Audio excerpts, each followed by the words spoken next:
नमस्कार, विद्या news line में आपका स्वागत है। सबसे पहले आपसे एक अनुरोध कि यदि अभी तक आपने इस चैनल को सब्सक्राइब नहीं किया है तो इसे सब्सक्राइब जरूर कर लें और बेल आइकन को ऑन रखें ताकि नोटिफिकेशन मिलती रहे। आजकल सियासी गलियारों में बड़ा शोर है किस बात को लेकर के कि क्या अंबानी बंधुओं और मोदी सरकार में कुछ खटपट चल रही है। बहुत सारी बातें आ चुकी है सोशल मीडिया में, इसलिए उनका जिक्र नहीं, लेकिन यदि संक्षेप में उसको ब्रीफ करना चाहें तो जिस तरीके से अनिल अंबानी यानी छोटे भाई के यहाँ ईडी सीबीआई का रेड हुआ, उनसे पूछताछ हुई और अब खबर आ रही है कि उनकी कभी भी गिरफ्तारी हो सकती है।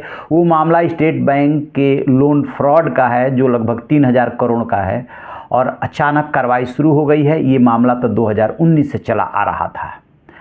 यदि बात करें बड़े भाई मुकेश अंबानी की तो सुप्रीम कोर्ट ने अभी 3 दिन पहले जो उनका वनतारा है, इस एक तरह से कह दे जो निजी जू है, चिड़ियाघर जिसे को बोले, जिसमें कि अपने तरह का देश में अनूठा वो चिड़ियाघर है।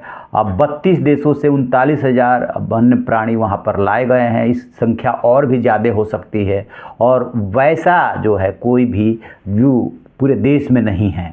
उसकी जांच के लिए सुप्रीम कोर्ट ने एसआईटी गठित किया है, उसकी जांच हो रही है। उसके पहले मुकेश अंबानी को मार्च में एक नोटिस मिला था लगभग 24,500 करोड़ रुपए देने के लिए, क्योंकि उन्होंने केजी बेसिन में सरकारी कंपनी के हिस्से की गैस निकाल ली थी।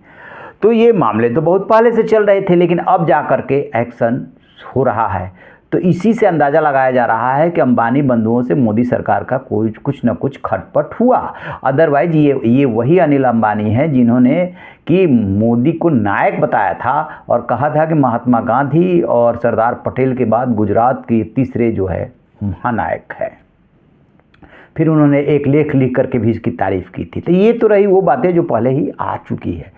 हाँ, अब जो सीबीआई का रेड हुआ है उससे रिलेटेड एक किस्सा हम आपसे शेयर करना चाहते हैं कि ऐसा नहीं है कि अंबानी बंधुओं के यहाँ रेड की ये कोई पहली घटना हो, ख़ास तौर से अनिल अंबानी के लिए।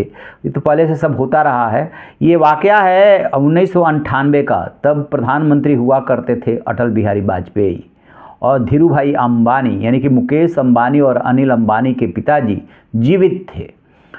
तो वो सोशल मीडिया का दौर तो था नहीं और उस समय एक खबर आई कि कोई सरकार की नीतिगत निर्णय से संबंधित फाइल जो है रिलायंस के दफ्तर में है। पहले ऐसा होता था, जो भी औद्योगिक घराने होते थे वो, आप याद कीजिए कि बजट के बारे में जानने के लिए बजट की कॉपी सबको नहीं मिला करती थी और नीतिगत चीज़ों की जानकारी के लिए अपने अपने हिसाब से लोग रखे हुए थे जो लाइजनिंग करते थे, किसी तरीके से फाइलें नीतिगत फैसले पार कर देते थे। तो ऐसा ही कुछ हुआ था कि उन्होंने कोई नीतिगत डिसीजन से संबंधित फाइल जो है पार होकर के मतलब वहाँ से ले करके सरकारी दफ्तर से और अपने पास चले गए थे। वो सीक्रेट थे, मतलब इस पे जोर देना जरूरी है, वो और किसी के पास नहीं हो सकते।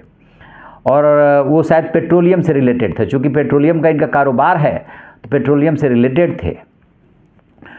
तो जब इसकी जानकारी मिली कि सीक्रेट एक्ट जो है उसका उल्लंघन हुआ है, तो फिर सीबीआई ने 19 नवंबर 1998 को एक रेड की थी। मुंबई का पास इलाका है वो कॉफ परेड भवन में किया था और फिर जो है ली मेरिडियन होटल में किया था दिल्ली में। दिल्ली के इस होटल में उनका ऑफिस था। वहाँ पर बहुत कुछ तो नहीं मिला, क्योंकि उसके पहले एक और रेड हुई थी जो रिलायंस ग्रुप में बहुत बड़े अधिकारी थे सुब्रमण्यम, उनके ठिकानों पर भी रेड हुए थे। वो 21 दिन पहले हुए थे। लिहाजा अंबानी को ये भनक लग गई थी कि कुछ न कुछ बात ऐसी है जिसकी वजह से हम पे भी रेड हो सकती है, तो भला इतने दिनों तक कोई अपनी फाइल क्यों अपने पास रखेगा। तो ये रेड हुई। रेड होने के बाद जो है इसमें जो है बताते हैं कि पेट्रोलियम मंत्रालय से संबंधित कुछ डॉक्यूमेंट्स उनके यहाँ से मिले थे। खैर, अब जैसे ही रेड हुई वैसे ही जो है वो हल्का मच गया। अंबानी तो अंबानी ठहरे, तब उठान शुरू हो चुका था। तो उनके जो पिताजी हैं धीरू भाई अंबानी, उस समय के प्रधानमंत्री अटल बिहारी वाजपेयी को फ़ोन किया और उनसे ये कहा कि जो सीबीआई है वो डीओपीटी डिपार्टमेंट ऑफ पर्सनल के तहत आती है वो, department of personal and training उसको बोला जाता है, और पीएमओ के तहत सीबीआई आती है। आपको जानकारी के लिए बता दूं कि सीबीआई जो है वो जो है होम मिनिस्ट्री के तहत नहीं आती है। बहुत सारे लोगों को ये भ्रम रहता है कि सीबीआई होम मिनिस्ट्री में नहीं आती है। तो उन्होंने ये तर्क दिया कि शिकायत की कि सीबीआई तो डीओपीटी और पीएमओ के तहत आती है। डीओपीटी हमेशा प्रधानमंत्री के तहत होता है, उसमें राज्य मंत्री जरूर एक होता है, लेकिन वो तो प्रधानमंत्री के तहत होता है। फिर सीबीआई ने कैसे रेड मार दिया? जिसका डिपार्टमेंट ही नहीं है उसने छापे कैसे मार दिए? वो भी अंबानी के ठिकानों पे, मतलब ज़्यादा प्रतिष्ठा का सवाल था।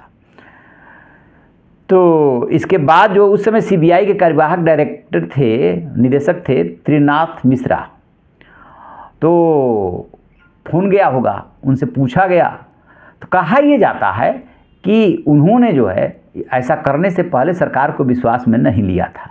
मतलब सरकार को विश्वास में लेने से पहले प्रधानमंत्री तो नहीं, लेकिन जो भी उनके ब्यूरोक्रेटिक चैनल के टॉप मोस्ट अफसर, कैबिनेट सेक्रेटरी वगैरह होते हैं क्या, और या कोई सेक्रेटरी होते हैं डीओपीटी के, तो उनको विश्वास में नहीं लिया था और निश्चित रूप से उनसे कहा गया होगा तभी उन्होंने ऐसा किया होगा। तो अब ये सरकार की थोड़ी भ्रिकुटी उनके ऊपर तनी, लेकिन त्रिनाथ मिश्रा को जानते हैं, वो बहुत ही ऑनेस्ट ऑफिसर थे सीबीआई के डायरेक्टर, और जहाँ वो अड़ जाते थे वो भी अड़ जाते थे, किसी की सुनते नहीं थे। तो फिर उनसे ये कहा गया कि इस मामले में आप जो है अब ऐसा कीजिए।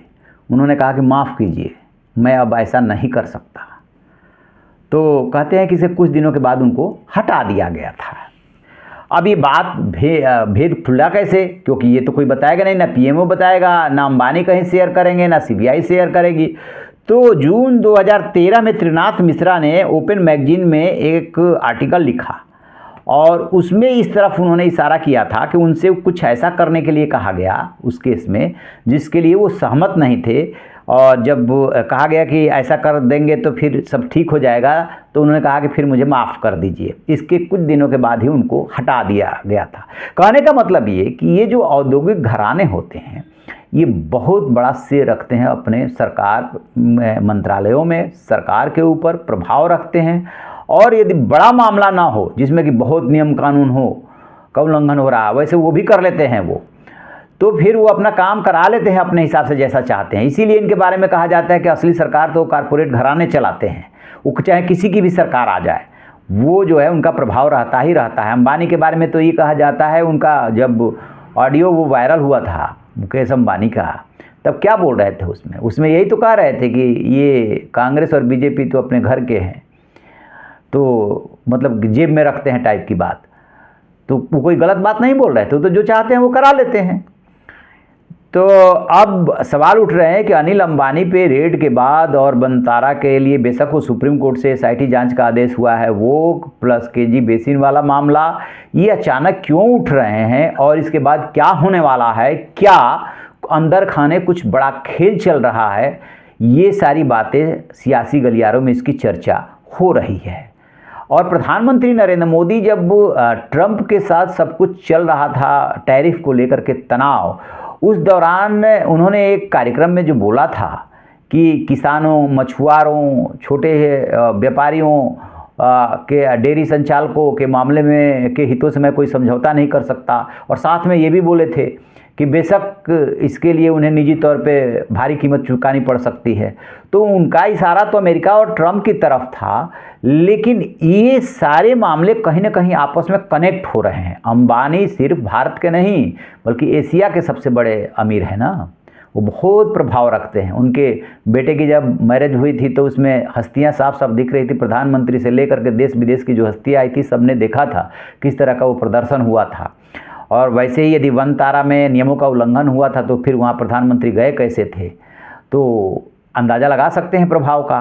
तो अब आगे क्या होने वाला है? क्या दूरियां बहुत ज़्यादा बढ़ गई है, अब मिलन नहीं हो सकता, दोनों तरफ से जो है अपनी प्रतिष्ठा का सवाल बना लिया गया है, तो इसका फिर नतीजा क्या होगा?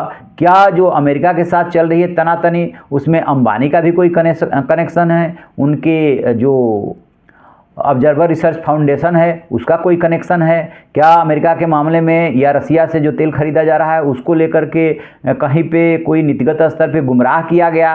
क्योंकि ये भी तो बात कहा जा रहा है, ये भी बात आ रही है कि रसिया से जो तेल आयात हो रहा है उसमें सबसे ज़्यादा मार्जिन किसको मिल रहा है, कट किसको मिल रहा है? जो उसका शोधन करते हैं, जो उस तेल का को रिफाइन करते हैं, और वो अंबानी ही हैं जो रिफाइन करते हैं। उस पर लगातार रिपोर्ट आ रही है कि इसमें उनकी कितनी कमाई हुई है।